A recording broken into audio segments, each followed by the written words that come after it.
Friends in Recovery, the Addiction Recovery Podcast, is brought to you by Genesis House and the Friends in Recovery community, a thriving network of individuals who are fighting back against the stigma of addiction and recovery. Join your hosts, the Podfather, Jersey Ed, Miss Meg, as they break the silence and speak up about the real issues of addiction, treatment, and recovery. Friends in Recovery, the Addiction Recovery Podcast, is available on Facebook, Podbean, iTunes, and YouTube, 24 hours a day, 7 days a week. Now, here are your Friends in Recovery. Hey everybody, welcome to Friends in Recovery Podcast.com. I am the Podfather, Mike Miles. And I'm Jersey Ed. And we have a guest today, We Eric. do. Eric. He's an alumni of ours. This is I am. Eric O. Eric O. O. Is that what we go by on this show? Sure. Eric O. Sure. I like that. Yeah, Eric. So he's. We haven't done it. We haven't done an alumni show in a long time. And Eric reached out to me, and I said, "Yeah." You said you're coming on. I said, "Well, we'll find out more about you, Eric. So, Yeah, but we have to take care of some business here Sure. first. How are you, Mike? You doing good? I'm doing great. And Sweets, we always forget about you. Well, it's all right. I mean, I'm in the background. Yeah, but it's easy to forget about me. Sees you. Well, who watches this anyways? Well, if you're listening, then yeah, I get to chime in every now and then. I'm okay with that. Exactly. So they don't really know if they're on Podbean. Or, That's true. So they're like, yeah, who's that fucking bald guy talking over there? Hey. But you know what? They put the good-looking guys up front, right? That's right. Yeah. The talent. Get the talent out there. That's right. And Eric, you have some hair. I do. What are you doing here? I've noticed. I've watched a few shows there, and I've noticed that it's a little shiny at times. That's right. I'm getting there though. I'm getting there though. He's like, I can't wait to come in and show those motherfuckers up. Fuck them. I got hair. But anyways, we want to, of course, thank Genesis House for Friends in Recovery podcast. Without Genesis House, we couldn't do it. Thank you, Taylor. Well, speaking of hair, man, Taylor has some really good hair. Unbelievable. I know. We're all envious of his hair. But thank you, Taylor, for believing in this program and understanding what it does for the addicts and alcoholics in recovery out there, and those who are suffering too, and family members. In addition to Friends in Recovery podcast, we hold the community events around the country. What it is just an alumni and friends meeting. It's called Friends in Recovery. There's a few of them going on now. There's one in Voorhees, New Jersey, Palm Springs, Florida, Brooklyn Park, Minnesota, Lowell, Massachusetts, and Newtown, Connecticut. All these programs are going on. It's just basically an AA meeting for alumni, family, friends, other addicts, alcoholics that want to attend. You can get us, send us an email at help@friendsinrecoverypodcast.com or go to Genesis House or Friends in Recovery Facebook page, and there's all information always on there about the Friends in Recovery meetings. So. Also, we are powered by your likes, follows, subscribes, and shares. Follow us on social media and help us get the word out. And leave a review and a 5-star, whatever it's called, right? All five. Five-star review. We're not going to go into it anymore. That's no it, details right? this time. That's it. I just assume everybody already knows. Yes, exactly. It's getting old. Exactly. So, and remember, we're always looking for speakers to share their recovery stories, just like Eric's going to do today. You don't have to be an alumni of this show. If you went to another treatment center or if you did it on your own and you're in AA and you've got a successful recovery program, we'd love to hear from you. Send us an email, help@friendsinrecoverypodcast.com, or like I said, on any of our Facebook pages. And we'd be more than happy to schedule you on here, and you can sit in between us smoking cigars. And Eric was, I think he was a little shocked when we walked in smoking all the cigars. No, I'm just kidding. No, not at all. I know. But we do warn everybody that we do smoke cigars before they come on. And then I think I got a podcast pick of the week. Is that correct? I hope so. I do. Do you think I'll ever run out of podcasts? You shouldn't. I shouldn't, right? They say 50% of America has podcasts. So, well, let me tell you.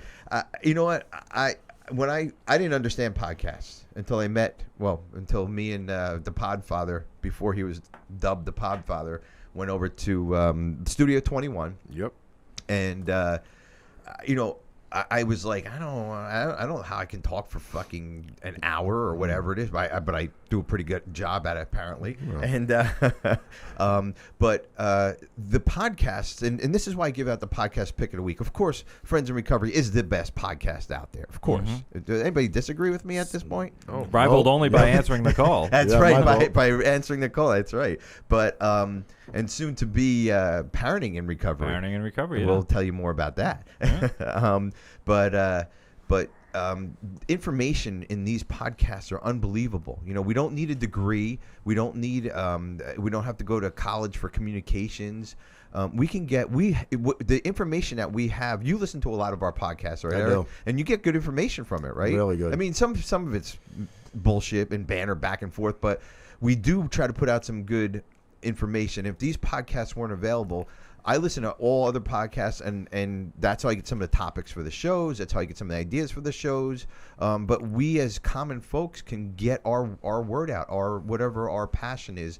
Just recovery is our passion here, and that's why we do it. So podcasts, listen to other podcasts. It is important, but make sure you give us the 5-star review and write a little review about us. So my podcast, that's my thing about podcasts. And my podcast pick of the week is Thriving After Addiction.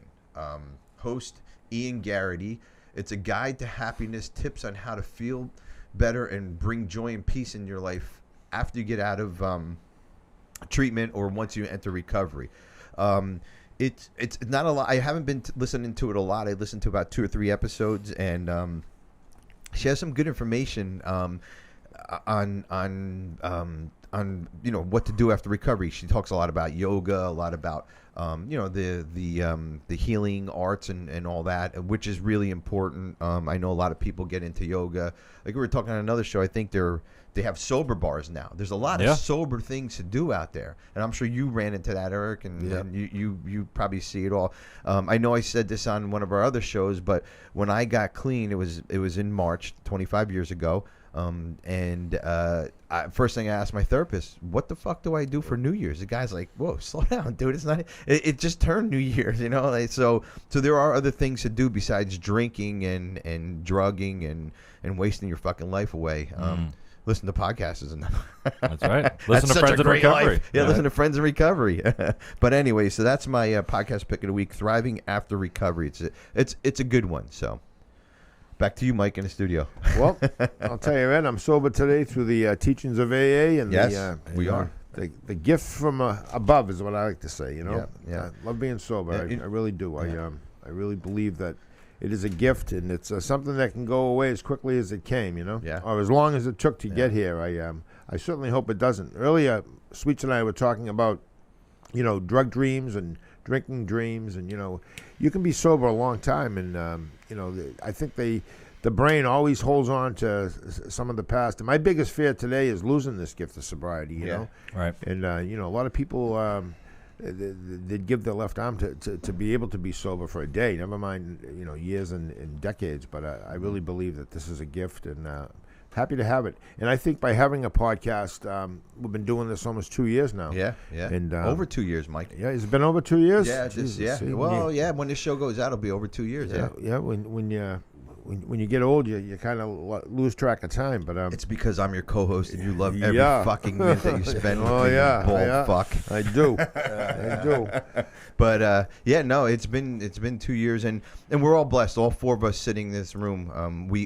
We're in that. I guess the minority, that don't get this. I mean, we just don't. People aren't blessed like we are, and receive this gift of sobriety. And for somebody to get it and throw it away, relapsing, I understand it because it's the disease that takes us down. But I'll do anything to keep this recovery. You name it, I'll do anything. If my sponsor said, Eddie, go stand in a corner over there for 10 minutes on your head, I'll figure out how to do it. Whatever it is. I mean, obviously he wouldn't say that, but I would do whatever it takes for me to stay sober. Meetings, sponsors, getting, folks like Eric on the show, speaking to these guys in the studio all day. We sit here all day. It's not about recovery all day, but it's about being around recovering people. You don't have to talk recovery all day. I'm not hanging out in a bar to talk to these guys. I'm not hanging out with the dope dealer to talk to these guys. I'm here in a room with just a bunch of sober guys, and that's what it's about. Correct me if I'm wrong, but so. Our guest, Eric O. He is an alumni of Genesis House. 5 years now, right? Yep. I just had my 5-year anniversary. Congratulations. On the 7th of January. Congratulations. Yeah, thank you. And I remember there's only a few cases that stick out. I help a lot of people, and there's only a few people that stick out, and you're one of them. You were a beat down, broken guy when I spoke to you. We didn't speak long on the phone because where you work, they do a lot of the work to get get you guys where you need to be. But I remember speaking to you, and I can't remember a lot. I can't remember my name, but I do remember speaking to you on the phone, and you were definitely at your end, and you didn't know what to do. Oh, I was ready. Yeah, and thank God, thank God you're here. You have a great message. You and I kept in contact throughout the years, and listen, I got a little bit more time than you, but it doesn't fucking matter. No. Your message is good. I learned from you. I mean, I learned from whoever I can learn from, and I definitely learned from you. You're one of those kind of people that I enjoy going to see because we are in the same profession. We kind of work in the same profession, and I enjoy when I go to see you. It's not a business meeting. It's a personal meeting when I go meet with you. So thank you for being there when I show up. I really appreciate it. Well, thank you for doing what you did for me, 5 years ago. You know what I mean? Because I wouldn't be sitting here if it didn't start off that way. You know what I mean? I answered the phone. I go, fuck it. Yeah. Talk to somebody now. No, I'm just kidding. No way. You're always answering your phone. I do. Constantly. So you want to tell us a little bit about kind of why you're in this seat today? Yeah, for sure. No, back 5 years ago, it's like Mike had said. Recovery first. It has to be first. Mm-hmm. We all know the saying. If you're no good to yourself, you're no good to anybody else. Mm-hmm. So, you know what I mean. And some people may take a little bit of offense to this, but I'm talking about family relationships, marriages, your own children. You know what I mean. I know that I might sound a little bit off, but if you're not sober and if you're not right, you're not doing any favors for them. Nope. That's for damn sure. You know what I mean. Sure. And for a lot of years, I wasn't doing any favors for them. Mm-hmm. So. Yeah, I mean, typical AA meeting, I'll run through this real quick. I started drinking and drugging on the streets of Lowell at 13 years old. You know what I mean? It is what it is. I hung around in an area that was, grew up in an area that was notorious for drug dealing. And it was a small street in the lower highlands of Lowell called Dover Street. Mm-hmm. Mike, you may have chased me around there a couple times. You know what I mean? You and a few other boys. A lot of other boys. So it was, and it just that's just kind of where it all started. Are you a Lowell kid? I am. Okay. Yeah, born and raised in Lowell. Yep. Okay. Going through all that, it was the environment. I mean, some people talk about it being hereditary. Some people talk about it in other ways. I believe I became an addict and an alcoholic through my environment. You know what I mean? I mean, I know that it increased, with, the pressures and some of the things that I went through in my life. But I honestly believe for myself, this is just my story, that, it became, I'm a product of my environment.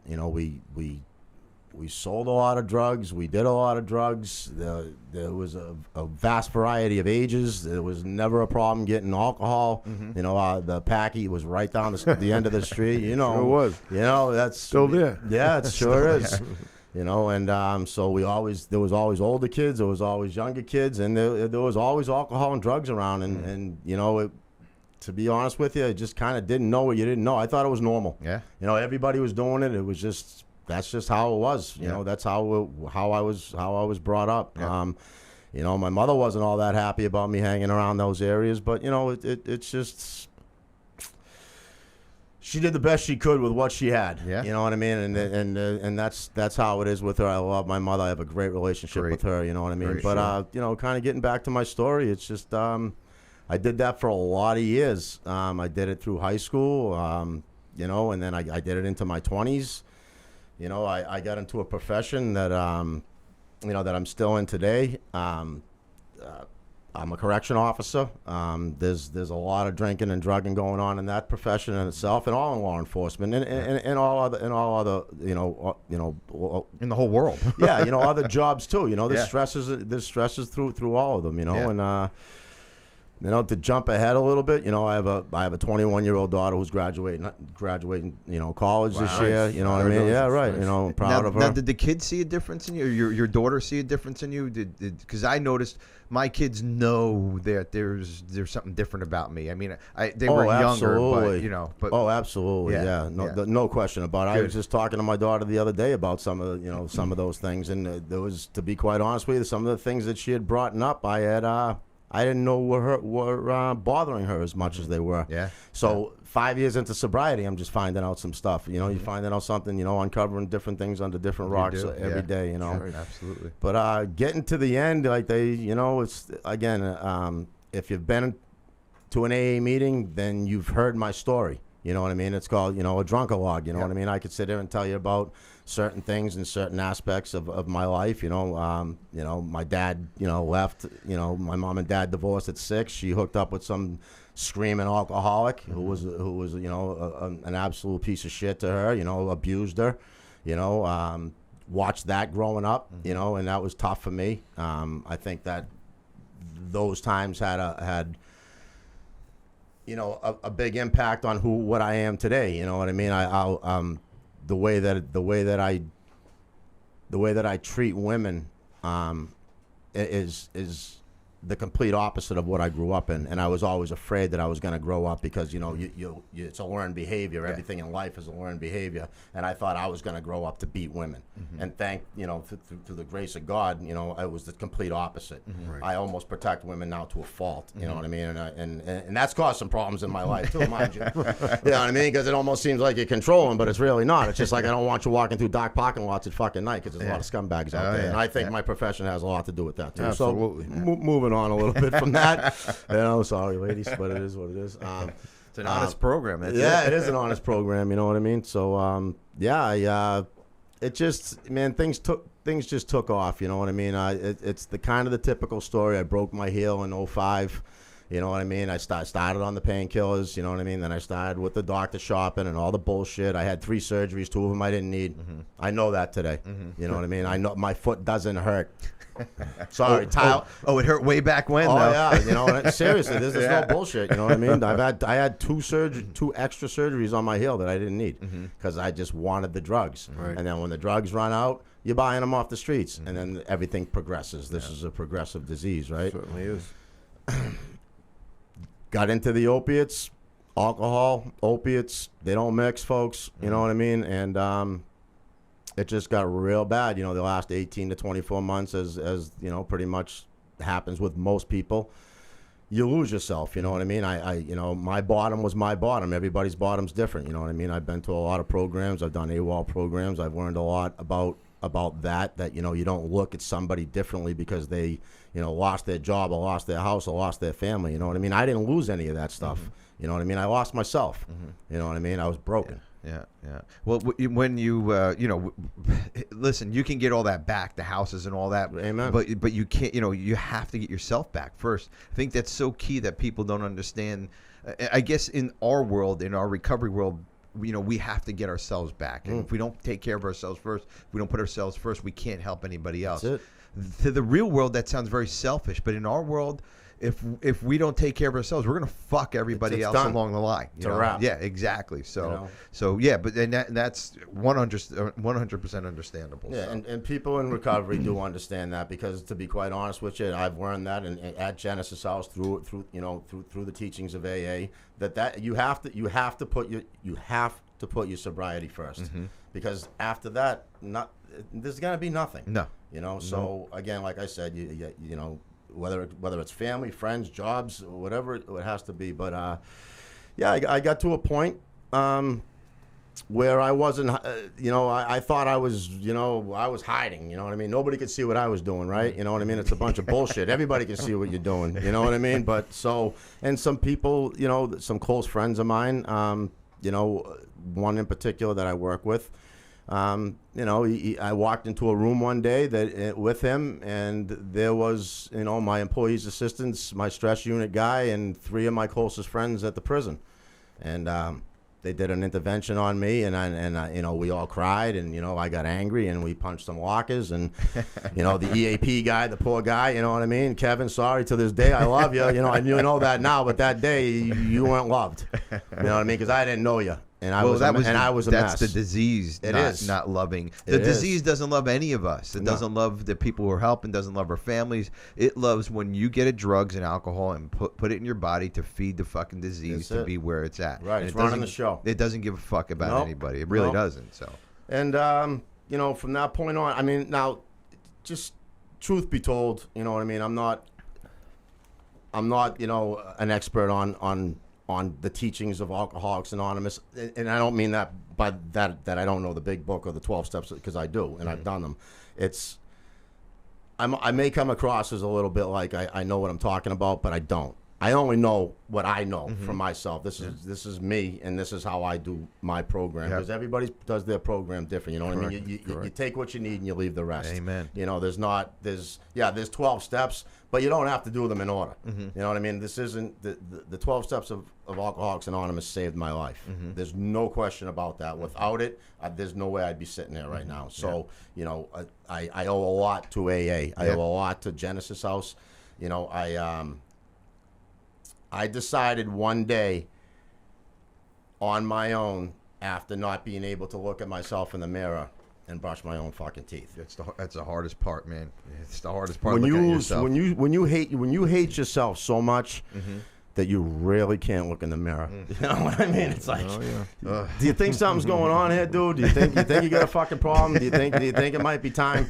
So what had happened with the start of my recovery is I checked myself into McLean's Hospital, and after going through detox, I went to a law enforcement program there, you know, called the Leader Program. That thing jumped off after the Boston Marathon bombings, because a lot of guys down in Boston were having some problems with the same issues that we were having. You know what I mean? All of us addicts that are in recovery were having. You know what I mean? There was a spike in suicides and alcoholism and drug abuse. You know, and you know, truth be told, those guys saw some horrible shit that day. So, Eric, real quick, we're going to take a break here. Sure. We're going to continue with your story after the break, and we'll be right back. Friends in Recovery Podcast. Since 1992, Genesis House has been helping real people heal from addiction on their private recovery campus in beautiful Palm Beach County, Florida. Their family-owned program is accredited by the Joint Commission and offers detox and dual diagnosis treatment in a comfortable and confidential setting. At Genesis House, they focus on treating the underlying causes of addiction. Their comprehensive approach includes psychiatric care, individual and small group therapy, trauma healing techniques, and holistic care including yoga, massage, and animal-assisted therapy. After treatment, their clients enjoy the lifelong support of a nationwide network of Genesis House alumni. Call Genesis House today at 1-800-737-0933 to speak with someone who understands. Visit them on the web at www.genesishouse.net. It's time to start your journey to a long and successful recovery. Hey, welcome back, Friends in Recovery Podcast. I'm the Podfather, Mike Miles. Yes, you are. And I'm here with Jersey Ed and Eric O. Eric O. Before we went to break, Eric, you were talking about your addiction, your recovery, and your job and your neighborhood and just everything that we can all relate to, because the downside of your life. It's like Mr. Potato Head. We're all the same. Right. We're just interchangeable heads. That's about it. But tell us about your recovery now, like where you're at. Sounds like you got some good stuff going on. Yeah. No, I mean, anybody that's in recovery that has any sobriety, whether it's a day or whether it's 5 years or 25 years, I would bet to say that their life is better today than it was prior to that. Somebody with a day, it has to be better. Amen. Right. That's what I mean. And getting back to we talked off air a little bit about the time that you have in. I remember, I think I had like about 9 months in, and I said that at my home group that I announced myself I only have 9 months in, and I had an old timer come up to me and afterwards, and he's a good friend of mine, and he was pretty pissed at me because he said, "Don't you ever."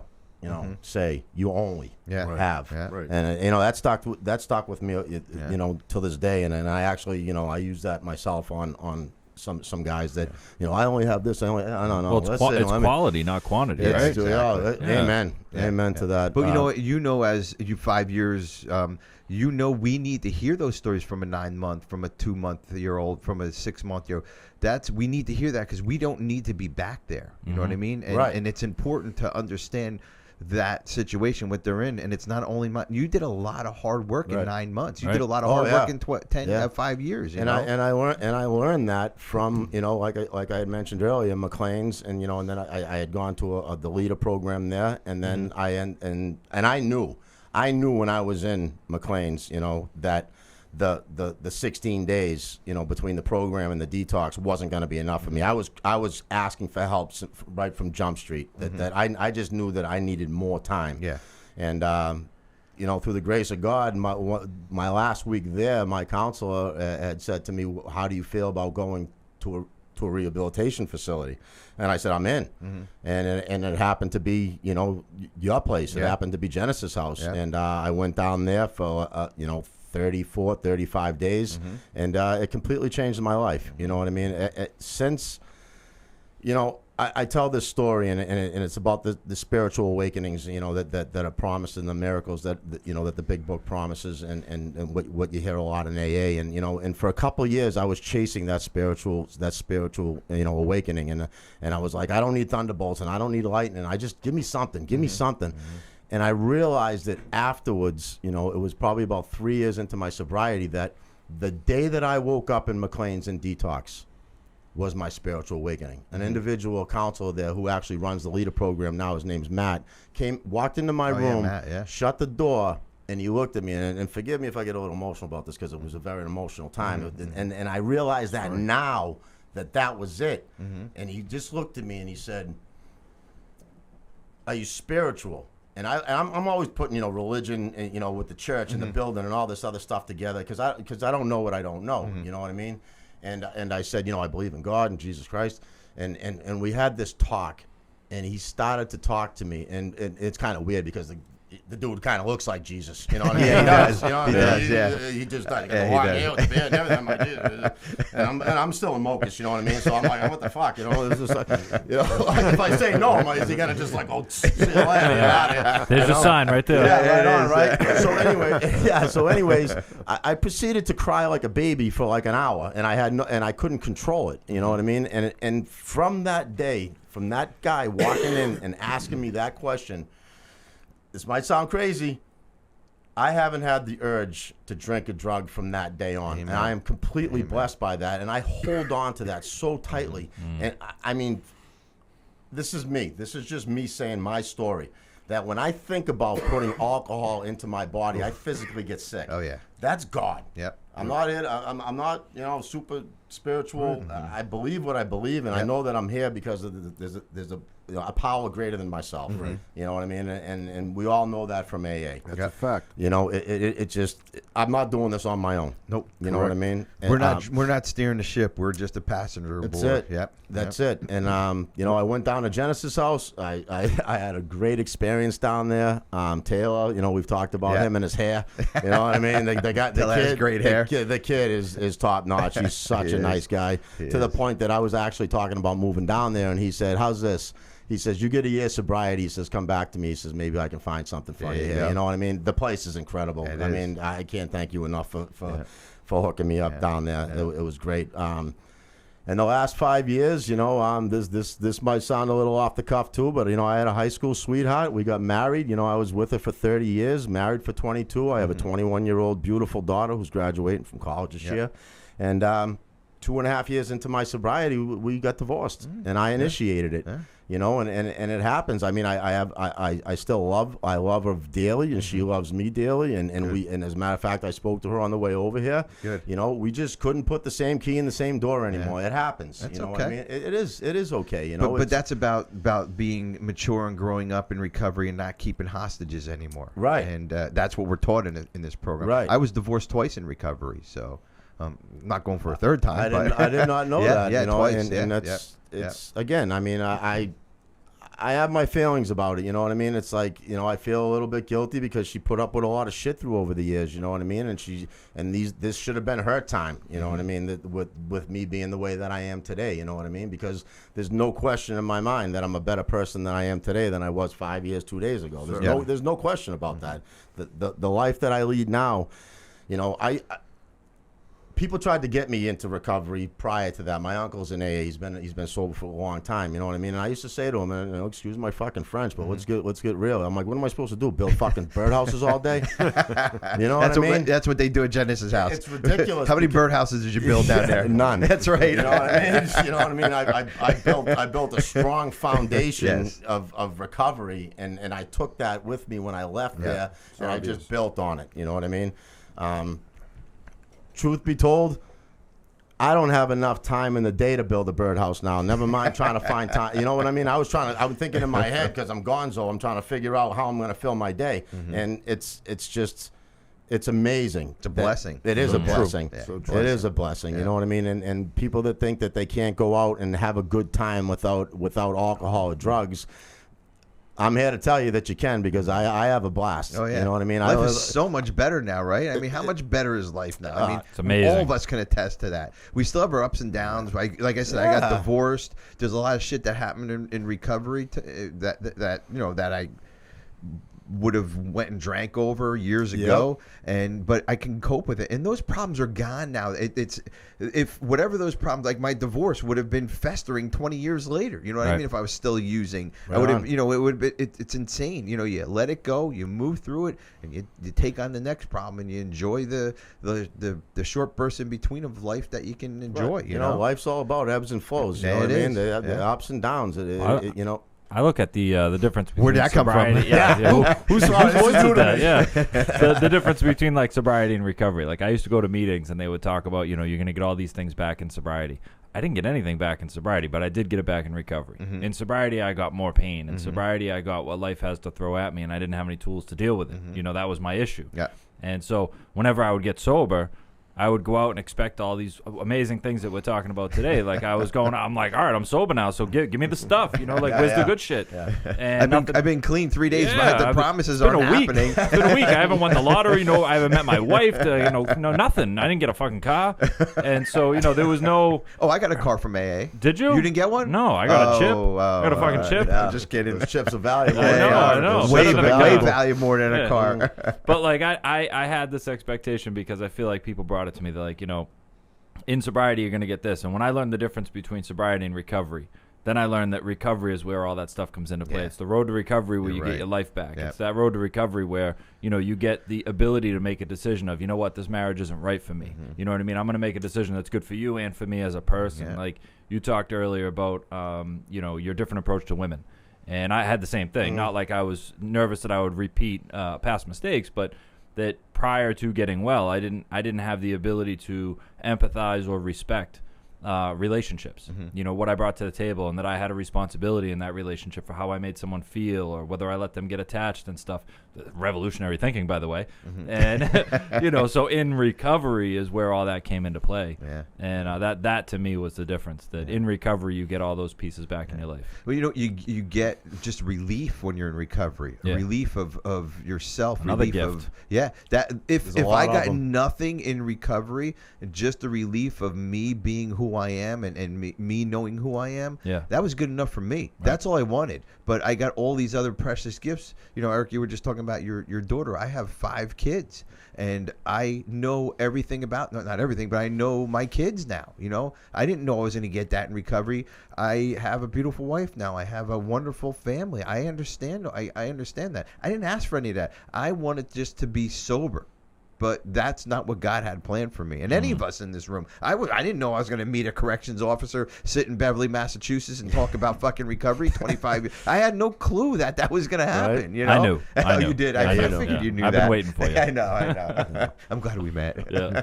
You know, sorry, Eric. No. Speaking of the relationships, especially, you know, with women, you know, my daughter, you know, up until 16 knew who I was, what I was, you know what I mean? The cookouts and all this stuff, and there's dad, and I wasn't a sloppy drunk, you know what I mean? I was a highly functioning alcoholic. I mean, to the point that you know, I could perform my duties, you know, under the influence, you know, to the point that, you know, until the end, you know what I mean, where it was undetectable. Yeah, but that's exhausting, though. How fucking exhausting Talk is about that? exhausting. You know what's exhausting? Being a fucking drug addict is exhausting. It's exhausting. Job. It's a full-time job. That race is ridiculous. But my kid from 16 to 21, I've been sober. You know what I mean? And the relationship that I have with her today and the stuff that we talk about, I mean, you wouldn't think that a daughter, would be talking to her dad about some of the things that we talk about. Right. It's pretty bizarre. That's mean, that communication, though. That's you're open to it now. Like it wasn't. We were all closed before. Yeah. I mean, do we have some issues that from some of the ways that I acted back in the day that still have to be rectified 5 years later? Absolutely, We're fucked up on the floor up still. Yeah, and she's she's traumatized by some of those things too. She still has some triggers. I have a deep voice. When I raise my voice, it bothers her. I've never had to put my hand on my daughter ever to once discipline her because of my voice. I could stop her dead in her tracks. You know what I mean? And fortunately, that again, I didn't grow up, striking women like I watched, as I grew up. You know what I mean? And that's through the grace of God also too. You know what I mean? And I'm that's one of the biggest things, that I take away from my life that I was so fearful from, was that, especially being an alcoholic, that I watched an alcoholic do what an alcoholic does to women, and I ended up going the complete opposite. So I'm grateful for that. Yeah, absolutely. Getting back to the good stuff, I mean, I always wanted a motorcycle. My wife was like, "You're not getting a motorcycle." That's why you divorced her. I borrowed 2 motorcycles from my friends, both times drinking, both times wrecked them. You know what I mean? And when I got sober, I got a motorcycle, and it's one of the best things that ever happened to me. I call them serenity rides. You know what I mean? I go out there, I do my thing. I golf, and you ever try golfing, not drinking? It's not so bad. You actually do a little bit better. Yeah, a lot better. Yeah. So I mean, I'm still terrible, but I get it. Yeah, just the relationships you have with people now, you know what I mean? The compassion you have from, it's not all about you. It's not all about, going to the bathroom to use. It's not always about what bar you're going to go to, and again, it's a full-time job being an addict. Trying to find a dope dealer. Yeah, it's 3 o'clock in the morning, you need something, and he's not up, and you're pounding on his window. Or you're driving 2-3 hours for something small just to get you by so you're not dope sick anymore. Exactly. It's crazy. Well, you know what I mean? You know what's really obvious is the 4 of us are all sober. We've been sober a substantial amount of time, and, all 4 of us give back all the time. Yeah. All 4 of us have our own lives, have our own families, but we also have careers, and our careers center around helping people. And that in and of itself, I mean, who are you going to listen to when you go get sober? You're going to listen to somebody who's never been there, or someone who's been there, been to hell and back, and now they're sober, and they're going to help you. And it's amazing to sit here and just pay attention to what you're saying, Eric. You're a younger guy and everything, and you have a young family, a young daughter who's just graduating from college, and the gratitude you have in your voice about it is wonderful. I know for a fact that when I was using, I was the most selfish, self-centered, egotistical person ever. Now I'm a humble, caring, loving, giving guy, and you are. I didn't know. Podfather's right about that. I didn't know if that was something a lot of people. Yeah. Oh yeah. I didn't know whether that was something that was meant to be or not meant to be, but I know for a fact that I have a hard time saying no to people, no matter who they are, no matter what, especially if they're looking for help in recovery, because to me this is a gift. I'm fortunate to have it, but the 4 of us, we all know what it's like to be where we've been and now to be where we're at. And when people that need us, we generate a lot. We give back a lot more than we probably ever thought we would give back. Yeah, you got to give it away to keep it, right? Exactly. Certainly do. Yeah. I had an alumni get a hold of me of a friend of hers, and that had a problem, and she we helped her friend out, and she sent me a text. Thank you, Ed, for helping out. She goes, "It's amazing to be on this side now." Right. Get a little emotional. Just came over me. Sorry, guys. No, it happens to me all the time. Just having somebody say that they're on the other side now, and you too. I mean, just you're here with us now. On. You're not doing what you're doing and fucking somebody's life up, especially your life, let alone your daughter's and your wife. You had enough of common sense to say that, but reaching out and saying, I'm finally on this side. How good does that feel to be on this side? And it's. I don't do it as a pat on the back or look at me. No. I do it because I was at that breaking point one time, just like you. Your story we just heard, Eric, and everybody else in here. We were at that breaking point, and it was horrible. It was horrible, and we never thought we couldn't help ourselves, let alone helping somebody else. And now we do it every day. So I got emotional there. No. It's just, I'll tell you, it's what they say, right? You get your feelings back. Good, bad, or otherwise. But you know what though? Yeah, but this 25 years later, shit, I not cry anymore. Fuck. No, come on, guys. No, if you stop crying, man, then you got a problem. Right. Exactly. It's the tools in the toolbox that you get from recovery, you know what I mean? AA, recovery, NA, rehabilitation, wherever you go to get those tools, that's what we have now to use when we run into problems like this. You know what I mean? Because I know I can speak for myself. You know, if I got angry or upset, I know what I'm going. I know what I'm doing. I'm going to drink and I'm going to drug because I'm trying to mask this shit. I don't want to feel like it no more. I want to just make it all go away. Now we got to deal with that shit. And thank God we have places like Genesis House, Alcoholics Anonymous, people like yourselves that you know that can give us the tools. I'm just speaking for myself now to cope with this stuff. You know, it's all coping. Building the coping our skills. I didn't have any coping skills. The drugs and the alcohol are coping skills. That's all I had. I knew to go to the dope dealer to get my cocaine and go to the bar to get my booze. When something went down, that's where I was at. You know, Ed had a problem. You can either find me at either place. That's it. Yeah, South River, New Jersey, on the corner there at the little bar. The dope dealer lived right down the street. He stopped by, bought him a beer. He slipped me the cocaine under the bar, and life was good. And life was good, right? Well, we thought it was, but it wasn't. It was a fucking horror show. Right. But it's the ostrich, you know, burying his head in the sand, you know, story. You know what I mean? It's like, you know, we're gonna have a problem. We're gonna go bury our heads, and you know what? All the problems are gonna run away, right? No. You stick your head up, and guess what? They're still standing there like this, looking at waiting. You. If not, there's even more. Oh yeah, there's they even lined more. up. Yeah, it's so true. It doesn't go away, man. You know what I mean? It goes away when, you plug the jug, you put down whatever you're using, and you got to just deal with life on life's terms. Absolutely, and you have to, and there's no other way about it. Because what's the alternative? Well, death. I lost my brother to this disease. You know what I mean? He was 35 years old. You know, he died.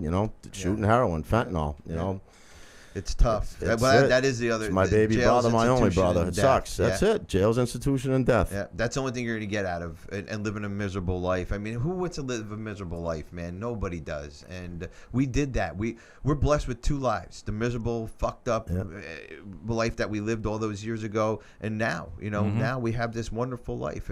And listen, everybody we don't go out here skipping away and we shit fucking stars and stripes. It's not what we do. Life is tough, man. You get older, it's tough. You get divorced, it's tough. You have kids that go to college and move on and have kids, and it's tough, you know. But we can deal with it today. And Eric, thank you very much for bringing your wonderful message. And I think this is one of our best alumni shows that we've done. Thanks. You need to come back on, dude. Oh, for sure, absolutely, anytime. You got a good message. Seriously, this is where it's at, really. I mean, reaching out podcasts. You get. I mean, reaching out to anybody that's got the internet nowadays. I mean, obviously you can find your local meetings. You know what I mean? Anywhere you go, just go on a website and crank that up. But I mean, this stuff right here, this is reaching out to all kinds of different places. Places that it's good stuff. 100%. It's great stuff, guys. Yeah, if you're hurting out there, if you're sick and tired of being sick and tired, just listen to us. We've been there. You know what? There's a better way of life. Yeah, amen on that. Amen. Hey, Eric, thanks for being on. My pleasure. Been a pleasure. Friends in Recovery podcast. We'll see you next week. Stay sober. That concludes this episode of Friends in Recovery, the Addiction Recovery podcast. Thanks to Genesis House for supporting those on the path to recovery and for keeping this valuable resource free for our Friends in Recovery community. Follow us on Facebook for past shows and updates. If you're interested in becoming a guest on the show, email us at help@friendsinrecoverypodcast.com. If you can't get enough of Mike the Podfather and Jersey Ed, you can catch them on Answering the Call, the First Responder podcast, available on Facebook, Podbean, iTunes, and YouTube.